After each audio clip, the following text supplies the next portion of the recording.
কিছুদিন আগে একটা মুভি দেখছিলাম, সাউথ ইন্ডিয়ান একটা মুভি। তো ওখানে যেটা দেখছিলাম, একটা মুভিতে দেখাচ্ছিল যে একটা হিরো রয়েছে, সেই হিরোর দুটো গার্লফ্রেন্ড।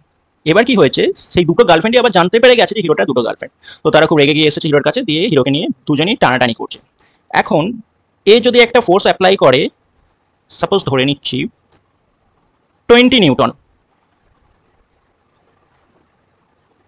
সাপোজ এ যদি একটা ফোর্স অ্যাপ্লাই করে 20 নিউটন লেফটের দিকে, আর এ যদি একটা ফোর্স অ্যাপ্লাই করে 30 নিউটন, তাহলে এই মানুষটির ওপর টোটাল ফোর্স কি অ্যাক্ট করবে?